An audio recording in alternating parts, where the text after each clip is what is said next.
এই ভিডিওতে আমরা লাস্টলি যেই ফিল্ডগুলো আছে, যে প্যানেলগুলো আছে, এগুলো নিয়ে আমি ওয়ান বাই ওয়ান করে দেখাচ্ছি শর্টলি। প্রথমে আমরা কাস্টমার নিডস নামে যে প্যানেলটা আছে, সেখানে দুইটা অপশন আছে, দুইটা ফিল্ড আছে। এটা আমরা দেখে নিই। একটা হচ্ছে কাস্টমার নিডসের এগেনস্টে আপনার কাস্টমার রিকোয়েস্ট নামে একটা ঘর আছে, আর কমপ্লেন বক্স নামে একটা ঘর আছে। কাস্টমার রিকোয়েস্টের ঘরে কিছু ড্রপ ডাউন দেওয়া আছে। এটা আপনারা দেখলেই বুঝতে পারবেন। ধরুন কোনো কাস্টমার যদি মনে করে আমাদেরকে সরাসরি ভিজিট করার জন্য সে আপনার কাছে রিকোয়েস্ট করে, সেক্ষেত্রে আপনি আস্ক ফর অফলাইন ভিজিট এই ঘরটা সিলেক্ট করবেন। সে যদি ওয়েবসাইটের কোনো লিঙ্ক চায়, সেটা সিলেক্ট করবেন। সে যদি আপনার আমাদের বিজনেসের কোনো প্রোফাইল, ব্রোশিয়ার অথবা ডকুমেন্ট চায়, সেটা এই ড্রপডাউনটা সিলেক্ট করবেন। তারপরে কোনো কাস্টমার যদি আপনার বাকিতে প্রোডাক্ট কিনতে চায়, সেটা সিলেক্ট করবেন। পেমেন্ট টার্মস সম্পর্কে জানতে চায়, সেটা সিলেক্ট করবেন। কোনো কাস্টমার প্রোডাক্টের ওয়ারেন্টি সম্পর্কে জানতে চাইলে ওয়ারেন্টি, রিটার্ন সম্পর্কে জানতে চাইলে অথবা রিটার্ন চাইলে সেটা সিলেক্ট করবেন। রিপ্লেসমেন্ট ফেসিলিটিস চাইলে সেটা সিলেক্ট করলেন। তারপরে কোনো কাস্টমার ভিডিও টিউটোরিয়াল চাইলে সেটা সিলেক্ট করলেন। মানে ওভারঅল কাস্টমার যে যে জিনিসগুলো রিকোয়েস্ট করে এখানে ড্রপ ডাউনে ওয়ান বাই ওয়ান করা আছে।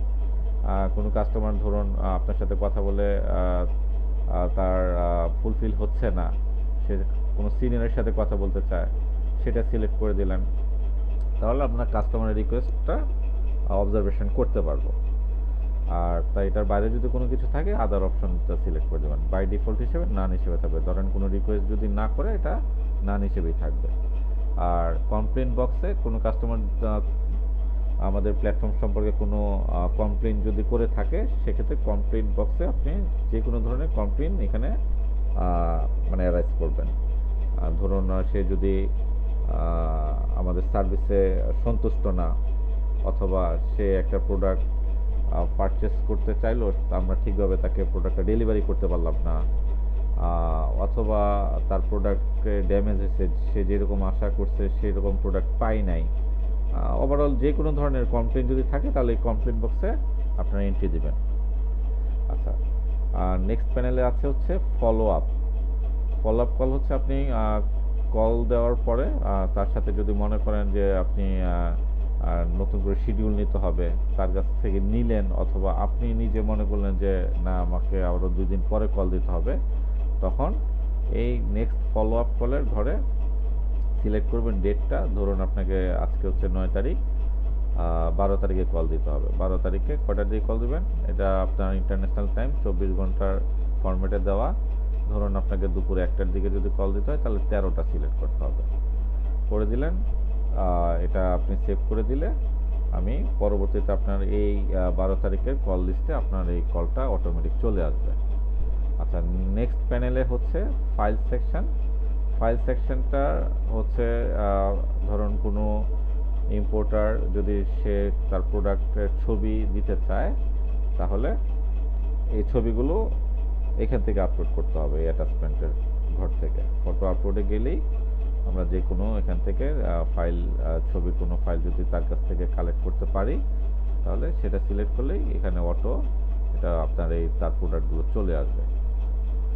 এটার বাইরে আপনার ফাইল আপলোড হচ্ছে আপনার তার কোনো ডকুমেন্ট রিলেটেড কোনো ফাইল যদি তার কাছ থেকে কালেক্ট করেন, লাইক তার এনআইডি অথবা ট্রেড লাইসেন্স, তার প্রোডাক্ট সম্পর্কে কোনো আপনার ডকুমেন্ট, তাহলে আমরা এখান থেকে তাকে তার ফাইলগুলো কালেক্ট করে আমরা এখানে অ্যাটাচ করব।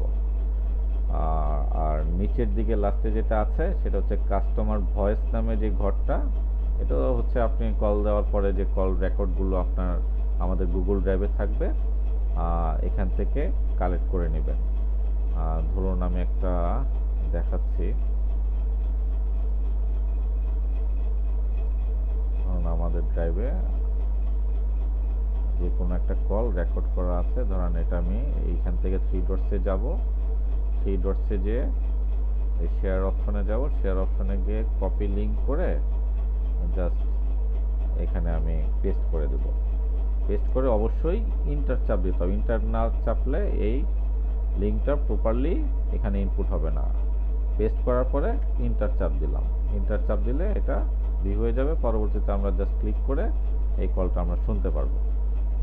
এটা হচ্ছে আপনার কল সেকশনের মোটামুটি কমপ্লিট একটা ধারণা দিলাম।